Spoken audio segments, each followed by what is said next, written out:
Welcome back, ladies and gentlemen. Our Global Outlook segment is sponsored by Maury's monthly newsletter, Global Outlook. If you don't already have a subscription, you'd like to get a free copy, just log on to our website, theworldreport.org. Unrest in Turkey and the silence of this administration. Iran clamps down on dissidents ahead of the elections. An Egyptian politician is caught discussing war with its enemies, Israel and America. How's that Arab Spring working out for us? Maury, where'd you like to start here? Well, I think, first of all, by the time this show has played out in the next few weeks, you'll have another president of Iran. It'll probably be a guy by the name of Rouhani, who was also the guy that negotiated on with the United Nations about the development of their nuclear capability for peaceful purposes. It's a Khomeini stooge. Yeah, that the only guy that means anything is Khamenei. Not Khomeini. Khomeini was his father. This guy's Khamenei, just to be specific. Oh, like Pakistan. Yeah. Well, yeah, Pakistan. The point is, Iran is going to be under the thumb of the vicious Shiite regime that overthrew the Shah back in 1979. The mullahs. The mullahs are in the Revolutionary Guard.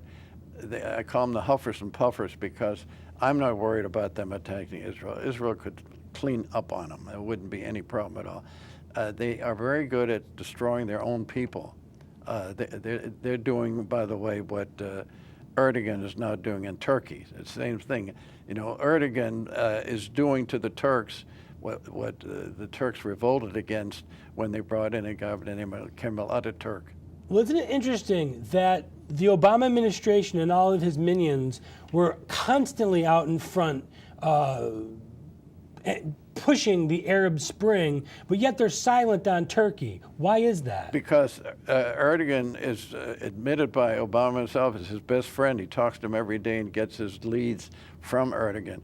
So he's pushing the Islamist envelope. The people are revolting against it, and that's why the administration is silent, because they're on the side of the Islamists. There was a guy, Mousavi, who had won the election against Ahmadinejad 3 years ago, back in 2009, 4 years ago, and Obama never said a word about it.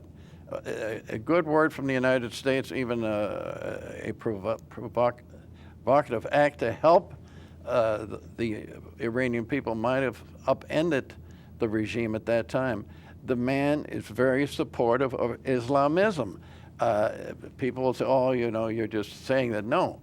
Every act that he's made has been supportive. Pro-Islamic. Pro-Islamic Brotherhood, not just like Saudi. And it's interesting because one of his main advisors, and many people think one of the people that actually runs the country, was born in Iran.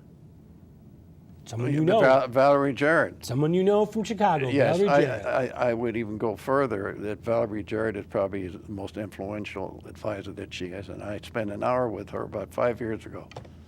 Well, it's time to step aside for a brief moment. We'll return to wrap up this edition of the World Report, as always, with our history segment. Today, we go back to Chicago and the Alinsky gang. We'll be right back.